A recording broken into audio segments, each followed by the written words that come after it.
Anda kembali bersama kami di Breaking News Kompas TV, Saudara. Masih bicara mengenai euforia pasca pertandingan playoff Olimpiade Paris 2024 antara Timnas Garuda Muda Indonesia U23 melawan Guinea yang memang nampaknya berbuah pengalaman dibandingkan dengan berbuah tiket. Seperti apa kondisinya kita akan langsung lihat bergabung bersama dengan jurnalis Kompas TV, ada Nanda Aprilia. Nanda, selamat malam. Saya paham bahwa kekecewaan pasti ada, tapi pembelajaran ini nampaknya yang lebih mahal ya, terutama bagi PSSI juga. Bagaimana reaksi mereka?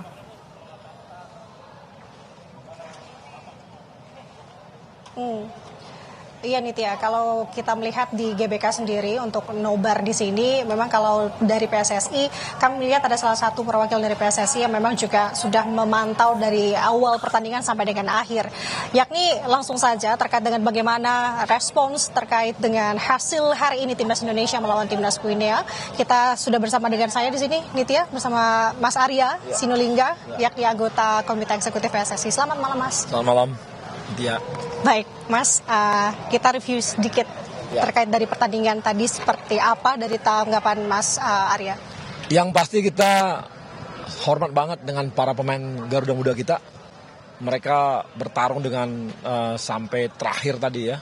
Terus bertarung, kemudian juga apa yang didengung-dengungkan selama ini mengenai lawannya Jenuh itu kan ternyata mereka bisa imbangi. Walaupun dengan komposisi pemain yang ada yang hilang ya, Rido, ada Justin, ada ini sebagainya nggak ada gitu ya, tapi mereka bisa imbangi juga dan bisa dikatakan tadi pun mereka kalahnya karena penalti. Dan banyak peluang-peluang kita juga tadi selama pertandingan sehingga bisa ada peluang-peluang kita, tapi sayangnya memang belum nasibnya kita. Tapi satu hal apa? Ini capaian yang sangat besar bagi kita. Kita sudah lama sekali nggak pernah mencapai posisi mau lolos jadi Olimpiade ini. Tapi apakah ke depan bagaimana? Ini harapan kita ada lagi. Karena anak-anak muda kita ini usianya baru 20, rata-rata 20-an sekian. Jadi punya kesempatan untuk kedua tiga. 2 tahun lagi masih bisa juga mereka main. Artinya makin matang permainan mereka. Itu. Jadi Pak Erik sangat menghargai mereka, perjuangan mereka. Dan tadi dari Paris juga Pak Erik sampaikan bahwa inilah perjuangan walaupun tidak tercapai, tapi adalah capaian yang tidak kita bayangkan gitu. Dibandingkan klub-klub negara-negara lain, persiapan mereka panjang gitu ya. Bahkan kayak tadi saya katakan juga, Uzbekistan tuh sampai 3 tahun mempersiapkannya. Mereka disatukan dalam satu klub, namanya Olimpik. Habis itu diikutkan dalam satu kompetisi Liga 1-nya Uzbek. Dan itu sama-sama mereka membangun timnya. Kalau tim kita kan dibangunnya ini ya, tidak panjang gitu, dengan pemain-pemain baru mereka juga gitu.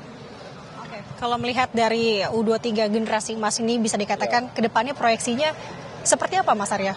Ini sebenarnya mereka kan sebelumnya mereka ada persiapan untuk timnas U20 yang untuk Piala Dunia, dan kemudian juga ini adalah yang kemarin memenangkan juga untuk SEA Games dan mereka masuk dapat emas gitu ya. Dan sekarang masuk semifinal. Artinya memang tahapan-tahapannya ini memang naik terus gitu. Jadi ini kami bisa lihat bahwa ini peluang kita untuk maju terus ke depan masih sangat besar gitu. Ini adalah generasi muda kita yang akan terus maju, dan kita akan tambahin lagi nih pemain-pemain muda kita yang lagi dipersiapkan untuk U20-nya gitu, yang akan nanti mendorong ke atas gitu. Jadi harapan kita untuk kemajuan sepak bola Indonesia ke depan sangat besar gitu. Tapi kalau dari PSSI sendiri catatannya apa sih, Mas? Jadi evaluasi sehingga bisa Indonesia bisa lebih U23 khususnya juga bisa bertanding di internasional. Evaluasi kita, jumlah pemain kita masih kurang. Jumlah pemain kita masih sangat banyak yang butuh. Tadi kan bisa kelihatan Rido nggak ada, kemarin kita goyah kan waktu lawan Irak gitu ya. Tapi kan memang betul ditutupi dengan yang lain, tapi bahwa jumlah pemain kita masih kurang. Jadi kita memang membutuhkan pemain-pemain yang sama tingkat kualitasnya, sehingga pelatih kita itu punya pilihan-pilihan ketika mengganti pemainnya. Itu bagian dari strategi, bukan sekedar ditopang dengan lapis 2, bukan. Tapi betul-betul dengan sebagai bagian dari strategi. Jadi evaluasi kami jelas bahwa jumlah pemain kita masih banyak yang kurang. Kita perlu menghasilkan pemain-pemain yang lebih banyak lagi nih untuk timnas kita ke depannya gitu. Kalau untuk dukungan klub dan liga di Indonesia sendiri, dukungnya seperti apa, Mas? Saya rasa dengan hari ini kan kita bisa lihat 70% tuh pemain mereka itu kita adalah pemain dari Liga 1 gitu ya. Moga-moga dengan nanti perbaikan liga yang kita lakukan juga, kan timnas sudah kita perbaiki nih. Hasilnya seperti ini. Nanti senior pun lawan Piala Dunia. Kita punya kesempatan juga nih masuk ke putaran ketiga. Artinya ini di timnas sudah ada track yang bagus gitu ya. Nah sekarang kita harus perbaiki liga kita nih. Makin perbaiki Liga 3, kualitasnya diperbaiki, seperti VAR dan sebagainya. Lihat loh, kemarin kita di AFC di U23, itu kelihatan pemain kita agak kagok itu dengan VAR. Tapi dengan hari ini, kita akan mulai pakai VAR di Liga 1, mudah-mudahan mereka udah terbiasa dengan pemakaian VAR. Sehingga nanti ketika tanding di pertandingan resmi yang pakai VAR, mereka lebih oke lagi gitu. Berarti ke depan akan ada regulasi yang diterapkan mungkin untuk jam terbang di masing-masing klub atau seperti apa? Ya pasti perbaikan dilakukan. Tadi kan seperti tadi perbaikan di yang pasti dulu kan jadwal aja liga kita tuh bisa nggak pernah jadwalnya pas, nggak tahu kapan main. Sekarang udah jadwal udah bagus gitu. Walaupun kemarin sempat ya tarik rem Pak Erik karena mereka nggak ngasih pemain-pemain kita ke timnas U23. Tapi kan akhirnya setelah kita dapat mereka bisa lanjut lagi liganya. Jadi perbaikannya jelas.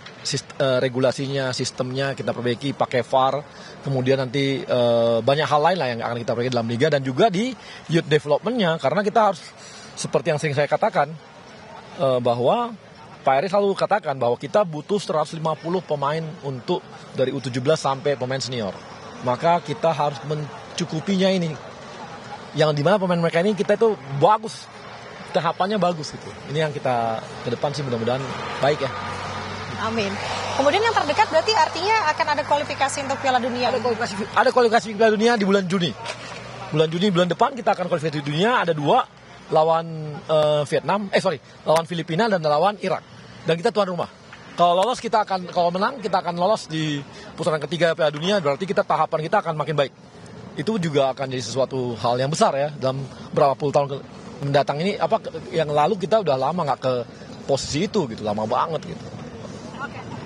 Siap, Mas Arya, ini sebagai penutup juga mungkin ya, bisa disampaikan apa apresiasi untuk timnas Indonesia? Sejauh ini kan kita sudah lihat di Piala Asia U23 kemarin, mereka juga performa sudah cukup baik, sehingga sekarang juga ada kesempatan untuk meraih tiket Olimpiade Paris seperti itu. Tanggapan Mas Arya yang akan disampaikan kepada para timnas seperti apa? Yang pasti Pak Erik selalu sampaikan bahwa kita harus berterima kasih kepada para pemain, para pelatih, support dari supporter yang besar banget. Kita tahu supporter kita kemarin di Qatar tuh mereka hampir 2/3 stadion tuh ya diisi oleh Indonesia semua tuh supporternya. Kemudian dengan semua support dari pemerintah, dari Pak Jokowi yang support kita, dari DPR yang bisa membantu kita untuk masalah proses naturalisasi, itu adalah saat ini kita mengalami sebuah dukungan seluruhnya nih mendukung kita. Jadi kayak semesta mendukung gitu. Itu yang membuat kita bisa seperti sekarang ini. Jadi kalau kita tetap bisa seperti ini, kita yakin, Pak Erik itu yakin bahwa kita akan bisa melangkah lebih jauh lagi ke depannya. Jadi masuk ke 100 besar itu, ranking 100 besar itu bukan satu mimpi, bahkan capaian 70 besar itu adalah target-target yang mungkin bisa terjadi ke depannya gitu. Masih banyak kesempatan lainnya ya Mas ya. Terima kasih Mas Arya. Mas Arya Sinulinga, terima kasih atas waktunya dengan Kompas TV. Terima kasih Mas. Itu tadi Nitya, harapan besar untuk Indonesia, tidak menutup kemungkinan melihat performa Indonesia sejauh ini. Tidak hanya di Olimpiade ini saja sebenarnya untuk memperebutkan tiket Olimpiade Paris. Kita sudah lihat bagaimana perjalanan timnas Indonesia U23 di Piala Asia U23 kemarin, yang dimana tadi disebutkan bahwa permainan ini semakin pemain Indonesia timnas U23 semakin baik. Makin kesini semakin baik. Harapannya ke depan tentu akan menjadi banyak harapan juga tentunya untuk para timnas U23 Indonesia. Sementara demikian, Nitya kembali ke studio. Baik, terima kasih Nanda Aprilia langsung dari GBK pasca nonton bareng perlawanan terakhir, perjuangan terakhir timnas Indonesia Garuda Muda melawan Guinea, yang betul saya sepakat bahwa ini tetap berbuah pengalaman, tinggal bagaimana nanti membekali untuk perbaikan selanjutnya. Terima kasih Nanda.